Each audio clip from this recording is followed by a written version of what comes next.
नमस्कार श्रोताओं, सुप्रसिद्ध टेनिस खिलाड़ी डोमिनिक थीम का कहना है, you always have to continue working because everybody is, once you stop the others will overtake you. जी हाँ श्रोताओं, शायद यही कारण है कि Dominic Thiem world number 3 tennis खिलाड़ी हैं और आज रात वो एटीपी फाइनल्स टूर्नामेंट में खिताब के लिए अपनी चुनौती पेश करेंगे। जी हाँ श्रोताओं, खेल और खिलाड़ियों की इन्हीं सब बातों और तमाम खेल खबरों को हम लेकर आते हैं रोज शाम 7:20 पर आपके अपने कार्यक्रम स्पोर्ट्स कैन में। तमाम खेल खबरों का विश्लेषण और उन पर चर्चा करने के लिए हमारे साथ होते हैं स्पोर्ट्स एक्सपर्ट्स। आज के स्पोर्ट्स कैन के इस एडिशन के साथ मैं हूं आपका होस्ट और दोस्त सिद्धार्थ सिंह और तमाम खेल खबरों पर विस्तार से चर्चा करने के लिए हमारे साथ स्टूडियो में मौजूद हैं वरिष्ठ खेल पत्रकार रविकांत सिंह। रवि, स्पोर्ट्स कैन कार्यक्रम में आपका स्वागत है। धन्यवाद सिद्धार्थ। सभी श्रोताओं को मेरा नमस्कार। सबसे पहले नजर डालते हैं अब तक के मुख्य समाचारों में। लंदन में खेले जा रहे एटीपी फाइनल्स में आज रात विश्व के तीसरे नंबर के खिलाड़ी डोमिनिक थीम और दुनिया के चौथे नंबर के खिलाड़ी डेनिल मेदवेदेव के बीच खिताबी मुकाबला होगा। आईएसएल में नॉर्थ ईस्ट यूनाइटेड ने मुंबई सिटी एफसी को 1-0 से हराकर बड़ा उलटफेर किया। पेरिस में चल रहे फ्रेंच फुटबॉल लीग में मोनाको ने पेरिस सेंट जर्मेन पीएसजी को 3-2 से हरा दिया है और स्पेनिश लीग मैच में ओसासुना और हुएस्का के बीच हुआ मुकाबला 1-1 से ड्रॉ रहा।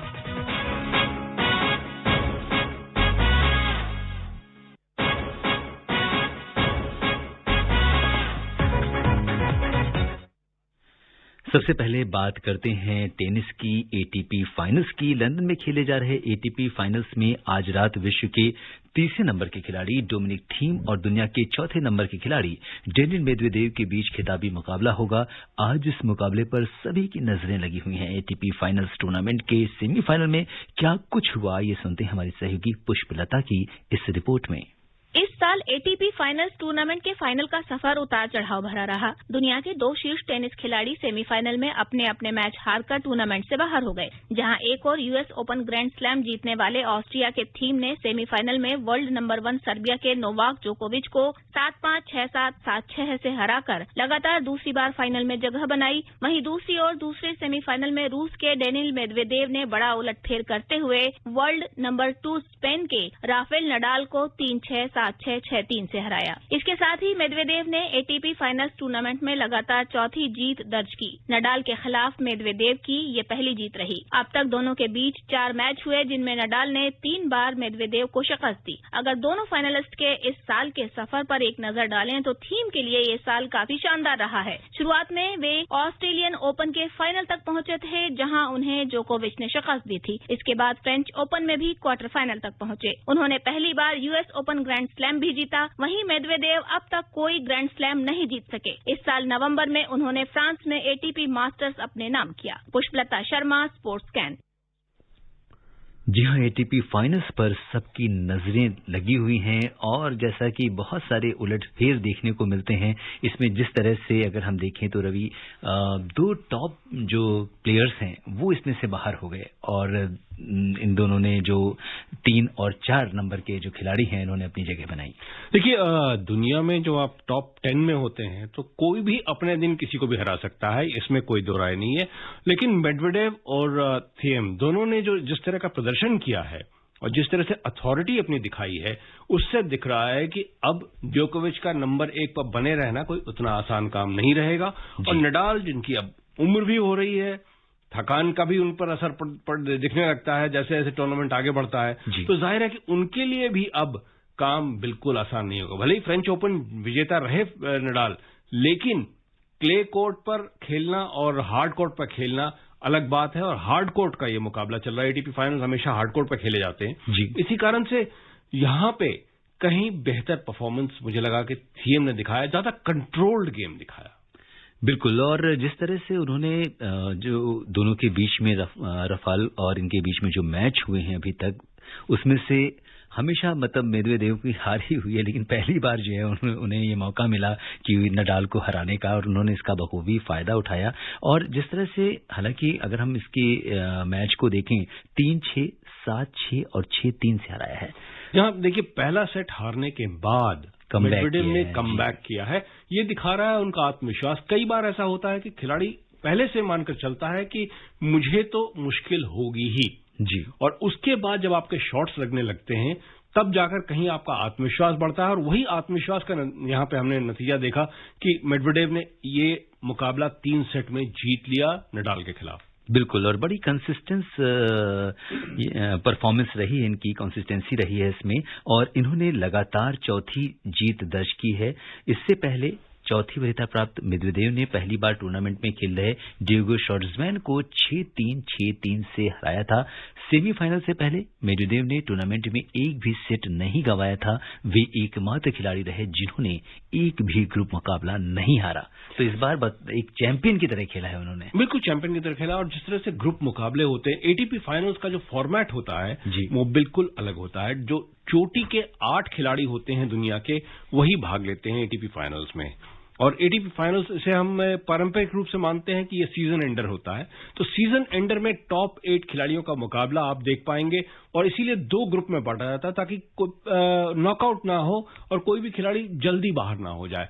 और टॉप 2 खिलाड़ी अपने अपने ग्रुप से सेमीफाइनल में जाते हैं, और वहीं पर जो क्रिस क्रॉस सेमीफाइनल होते हैं उसका हमें नतीजा देखा कि यहाँ पे मेडवेडेव ने अपना अच्छा फॉर्म, ग्रुप का जो अच्छा फॉर्म था वो जारी रखते हुए अपने आप को फाइनल तक पहुंचाया। बिल्कुल, और देखना दिलचस्प होगा कि आज किसका पलड़ा भारी रहता है। और अगर थियम की हम बात करें तो थियम के लिए भी ये साल काफी इंपॉर्टेंट रहा। वो सुर्खी में आए, ऑस्ट्रेलियन ओपन को फाइनल तक पहुंचे थे, और उसके बाद फ्रेंच ओपन में भी क्वार्टर फाइनल पहुंचे, और यूएस ओपन में तो उन्होंने ग्रैंड स्लैम जीत ही लिया। तो उसके बाद एक सफर अगर हम देखें तो काफी अच्छा ये साल रहा उनके लिए। और मतलब बहुत लोगों के बारे में नहीं कह सकते 2020 बहुत अच्छा रहा है, लेकिन थियम के लिए काफी यादगार रहा है, क्योंकि पहला ग्रैंड स्लैम टाइटल जीतना अपने आप में किसी भी टेनिस खिलाड़ी के लिए बहुत बड़ी कामयाबी होती है। अब नडाल जो कि कई खिताब जीत चुके हैं, रॉजर फेडरर कई खिताब जीत चुके हैं, डियोकोविच के नाम भी दर्जनों हैं, लेकिन थियम जैसे युवा खिलाड़ी अब उभर कर आ रहे हैं टेनिस जगत में और अपनी पहचान बना रहे हैं। सिर्फ यूएस ओपन नहीं जीता, यहाँ पे एटीपी फाइनल्स में भी फाइनल तक पहुंच गए हैं। ये दिखा रहा है कि थियम कितना कंसिस्टेंट परफॉर्मेंस दे रहे हैं।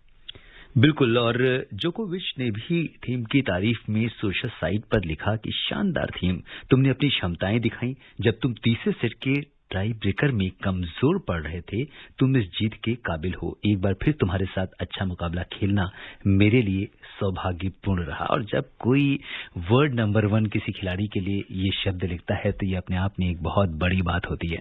ये कोई थीम के जो क्षमता है उनके खेलने की और जो संघर्ष करने की क्षमता, इस पर किसी को कभी शक नहीं था। लेकिन कई बार होता है कि आपके मन में कुछ रुकावटें होती हैं जिस कारण से आप वो आखिरी पड़ाव पर डगमगा जाते हैं। लेकिन थियम ने ऑस्ट्रेलियन ओपन में हारे थे, लेकिन उसके बाद यूएस ओपन जीतना ये अपने आप में बहुत बड़ी कामयाबी, जैसे कहते हैं कि अब गेट खुल गए हैं उनके लिए। जी, और बिल्कुल ये देखना दिलचस्प होगा कि आज क्या कुछ रहता है फाइनल मुकाबले में, खिताब किसके पास जाता है, इसके ऊपर हमारी नजरें बनी रहेंगी और स्पोर्ट्स स्कैन में आप इसकी पूरी डिटेल सुन पाएंगे। और इसके बाद अब हम बढ़ते हैं अगली खबर की ओर। टेनिस पर ही एक दूसरी खबर यह है कि ओरलैंडो ओपन टेनिस टूर्नामेंट में आज भारत के स्टार खिलाड़ी प्रजनेश गुणेश्वरन और ब्रेंडन नाकाशिमा के बीच आज मुकाबला होने जा रहा है फाइनल में। और इसके पहले हमने आपको बताया था कि किस तरह से ओरलैंडो ओपन टेनिस टूर्नामेंट में प्रजनेश गुणेश्वर ने कजाकिस्तान के 6ठी वरीयता प्राप्त दिमित्रो पोपको को 6-0, 6-3 से हराकर सेमीफाइनल में जगह बनाई थी। और सेमीफाइनल में प्रजनेश का मुकाबला अमेरिका के क्रिस्टोफर ईबंग्स से हुआ, जिसमें उन्होंने जीत हासिल की।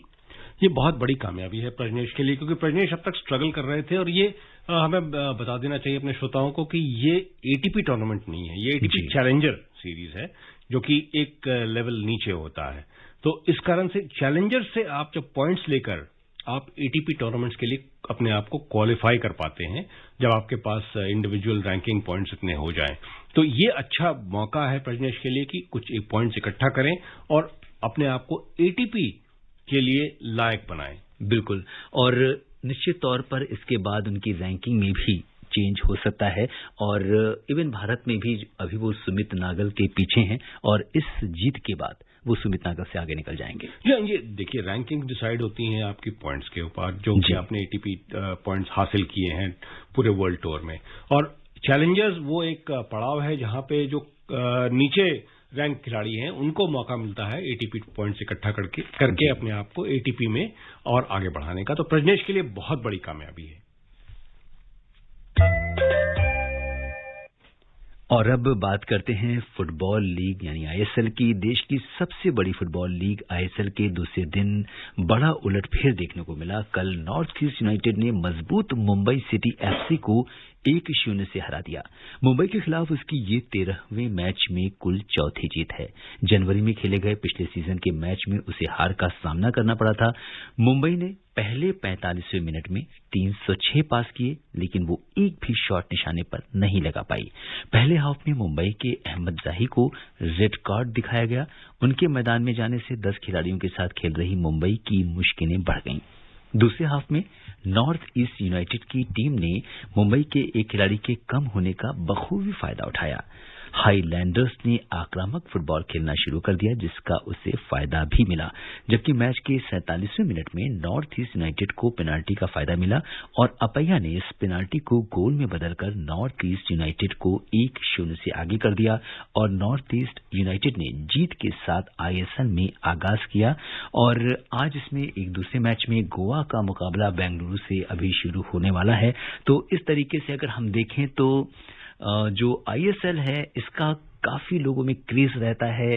इसमें इतनी सारी टीमें हैं और आईपीएल के बाद आईएसएल, ये इस पर सबकी नजरें बनी हुई हैं। बिल्कुल। और इस बार आईएसएल का आयोजन चूंकि एक ही जगह किया जा रहा है, सिर्फ गोवा में ही सारे मैचेस खेले जा रहे हैं। सभी टीमें गोवा में मौजूद हैं और वहां पे विभिन्न स्टेडियम का इस्तेमाल करके आईएसएल के मैचेस खेले जा रहे हैं, ताकि जो ट्रैवलिंग की मुश्किल है, यात्रा ना करनी पड़े टीमों को जगह जगह पे जाकर खेलने के लिए, उसको ध्यान में रखते हुए एक ही जगह गोवा में सारे आईएसएल के मैचेस आयोजित किए जा रहे हैं। और यहां पे अब होम और अवे एडवांटेज खत्म हो चुका है। शायद गोवा के लिए होम एडवांटेज हो, जबकि वो गत विजेता बेंगलुरु एफसी का सामना कर रहे हैं। सुनील छेत्री उस टीम के कप्तान हैं और लेकिन मैच शुरू होना था, मैच शुरू हो गया है जी। लेकिन बाकी टीमों के लिए, सबके लिए बात बराबर है। आप घर से बाहर ही खेल रहे हैं और नॉर्थ ईस्ट यूनाइटेड ने बढ़िया फॉर्म दिखाया, अच्छा एडवांटेज लिया मुंबई के खिलाफ। और मुंबई के साथ सबसे बड़ी मुश्किल ये रही कि उनके स्ट्राइकर्स बिल्कुल नाकाम रहे। आपने पहले हाफ की बात की, पूरे मैच को अगर आप देखें, उन्होंने एक भी शॉट टारगेट पर नहीं लगाया, जो कि अपने आप में बहुत बड़ी नाकामी कही जाएगी मुंबई एफसी जैसे बड़ी टीम के लिए। जी बिल्कुल। और इस तरह से अगर हम देखें तो ये यहाँ पे जो मुकाबला हो रहा है गोवा में, और इसके ऊपर फुटबॉल को लेकर लोगों के अंदर एक जुनून रहता है। और अब ये लीग जब शुरू हो चुकी है, उद्घाटन मैच भी हो चुका है और ये लंबी चलने वाली है, तो इसमें कहीं ना कहीं एक वो जो जुनून है लोगों का, वो बरकरार रहेगा। और कोरोना काल में जैसे लोगों को बहुत इंतजार होता है, तो फुटबॉल प्रेमियों के लिए बड़ी अच्छी खबर है। देखिए, स्टेडियम में तो लोग जा नहीं सकते हैं, अभी भी ये मुश्किल की बात है जी, लेकिन मैच पाबंदियां लगी हुई हैं, लेकिन आप टेलीविजन पर मैच का लुत्फ उठा सकते हैं। और ये सबसे बड़ी अच्छी बात है कि लोग देख रहे हैं इन मैचों को, लोग रुचि ले रहे हैं इन मैचों में और इनको अच्छी तरह से फॉलो करते हैं, अपनी अपनी टीमों को फॉलो करते हैं, उनके परफॉर्मेंस को फॉलो करते हैं, उनके प्लेयर्स को फॉलो करते हैं। और सबसे बड़ी बात यह है कि अब आपके पास लिवरपूल के पूर्व खिलाड़ी रॉबी फाउलर जैसा एक पूर्व खिलाड़ी अब कोच बनकर आ चुका है। तो ये दिखा रहा है कि टीमें अब कितनी गंभीरता से इस प्रतियोगिता को ले रही हैं। और दुनिया में, ठीक है, आपके बजट्स कम हैं, तो इस कारण से आप उतने बड़े कोचेस को शायद ना ला पाए, उतने बड़े खिलाड़ियों को ना ला पाए, लेकिन तलाश जारी है और जाहिर है कि इसमें आपको अच्छे अच्छे नाम देखने को मिलेंगे बहुत जल्दी। जी बिल्कुल, निश्चित तौर पर फुटबॉल लीग जो आईएसएल चल रही है, ये देश की सबसे बड़ी फुटबॉल लीग है और लोगों का जो इसमें रुझान है वो बना रहेगा और हम रोज अपने कार्यक्रम में इसकी अपडेट्स आपको देते रहेंगे। और अब बात करते हैं फ्रेंच फुटबॉल लीग की। पेरिस में चल रहे फ्रेंच फुटबॉल लीग में मोनाको ने पेरिस सेंट जर्मेन पीएसजी को 3-2 से हरा दिया है। पीएसजी इस प्रतियोगिता में शीर्ष पर है और उसने शुरुआती 2-0 की बढ़त बनाई थी, लेकिन मोनाको ने जबरदस्त वापसी करते हुए पीएसजी को 3-2 से शिकस्त दे दी। पीएसजी की ओर से किलियान एम्बापे ने 2 गोल किए और इसके साथ ही वो अपने गोलों के शतक से एक कदम दूर हैं, यानी 99 गोल कर चुके हैं। हालांकि 3 साल पहले वो मोनाको से काफी बड़ी राशि के करार में पीएसजी से जुड़े थे। मोनाको की ओर से केविन वोलैंड ने 2 गोल किए, जबकि सिक्स फैब्रिगास ने 83वें मिनट में टीम के लिए पेनाल्टी गोल से विजय गोल किया और इस तरह से जीत गए। तो ये बड़ा, अगर हम देखें कि जिस तरह से अगर स्कोर जो है 2-0 से एक टीम रहती है, लेकिन इसके बाद फिर जिस तरह से मैच में एक बड़ा उलटफेर हुआ और फिर मैच को जो है पेरिस सेंट जर्मेन ने जिस तरह से मोनाको ने इसको पीएसजी को हराया, ये एक बड़ा उलटफेर, बहुत बड़ी कामयाबी है मोनाको के लिए, क्योंकि गत विजेता हैं लीग 1 के। जी, तो फ्रेंच लीग है, उसका नाम है लीग 1 जी, और लीग 1 के विजेता हैं पेरिस सेंट जर्मेन। इनके पास भी दोनों ही ग्लैमर टीमें हैं फ्रेंच लीग की जी, और पेरिस सेंट जर्मेन के पास नेमार जैसे ब्राजीलियन खिलाड़ी हैं जो कि बार्सिलोना से आए थे 2 सीजन पहले, लेकिन इसके बावजूद मोनाको हार नहीं माने, और ये दिखा रहा है कि जो उनकी जो संघर्ष करने की क्षमता है वो कितनी जबरदस्त है।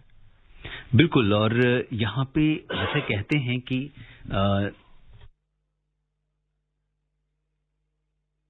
जैसा कि कहते हैं कि जब यूरोप में फुटबॉल होता है तो फुटबॉल जो है वो जितना मैदान में चल रहा होता है, हालांकि कई बार आपको दर्शकों के बिना भी मैच खेलना पड़ता है, लेकिन उसके बाद जो उत्साह रहता है लोगों के अंदर, अपने घरों में टेलीविजन पे जो लोग मैच देखते हैं, और उसके बाद कई बार ऐसा देखने में हुआ कि जब उनकी पसंदीदा टीम ने मैच जीत लिया तो लोग घर के बाहर आ गए और उन्होंने बिल्कुल, हम वही चीज देखने को मिलती है जो भारत में आईपीएल को देखने में मिलती है।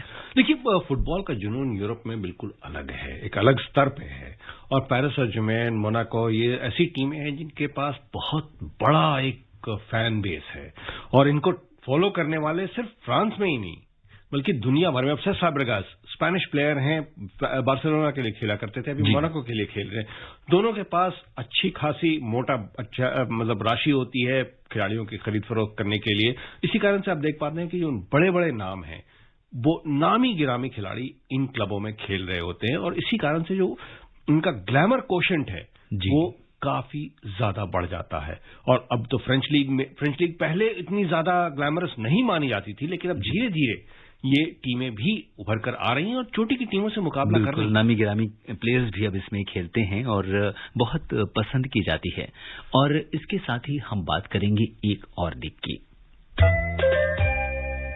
जी हाँ, फुटबॉल पे ही रहते हैं, बात करते हैं स्पेनिश लीग की, जिसमें ओसासुना ने पिछड़ने के बाद वापसी करते हुए हुएस्का से 1-1 से ड्रॉ खेला। हुएस्का के लिए सेंड्रो ने 5वें ही मिनट में गोल कर 1-0 से बढ़त बनाई, लेकिन ओसासुना ने डिफेंडर डेविड गार्सिया के 68वें मिनट में किए गए गोल से स्कोर 1-1 कर दिया, जो अंत तक बरकरार रहा। हुएस्का क्लब अभी तक एक भी मैच में जीत हासिल नहीं कर सका है और उसके लिए अभी भी जीत का उसको इंतजार है। हुएस्का प्रमोटेड टीम है जो कि सेकंड डिवीजन से फर्स्ट डिवीजन में आई है ला लीगा में, और ला लीगा में ओसासुना मिड टेबल टीम मानी जाती है, जो कि हमेशा बड़ी टीमों के नाकों चने चबवाती है। मजबूत टीम है, लेकिन यहां पे मैं समझता हूं कि ओसासुना अपने आप को यही मानेंगे कि उन्होंने 2 पॉइंट गंवाया है। हुएस्का जैसी टीम के खिलाफ उन्होंने जरूर अपनी जीत को सुनिश्चित माना होगा, लेकिन हुएस्का की तारीफ करनी पड़ेगी जिस तरह से उन्होंने संघर्ष किया और मैच को 1-1 की बराबरी पर रखा। ये ओसासुना के लिए मैं समझता हूं थोड़ी सी निराशा की बात रही। बिल्कुल, और जिस तरह से डेविड गार्सिया ने 68वें मिनट में जो गोल किया वो निर्णायक साबित हुआ और 1-1 से बराबरी दोनों उसकी हो गई। तो बट हाँ, यहाँ पे कोई टीम जीती नहीं है, लेकिन जो जुनून था खिलाड़ियों के बीच में, क्योंकि जब आप किसी टीम को रोकते हो गोल करने से तो बहुत अच्छा प्रदर्शन करना होता है। नहीं, इसमें कोई दो राय नहीं, और ओसासुना उन टीमों में से है जो कि मिड टेबल काफी जबरदस्त संघर्ष करती है, और यहां पे बहुत जरूरी है उनके लिए कि वो इन छोटी टीमों के खिलाफ पूरे 3 पॉइंट लें। बिल्कुल, और श्रोताओं, समय अनुमति नहीं दे रहा कि हम कुछ और खेल खबरों पर चर्चा करें। रवि, आप हमारे स्टूडियो में और तमाम खेल खबरों पर चर्चा करने और विशेषज्ञ राय साझा करने के लिए आपका बहुत बहुत धन्यवाद।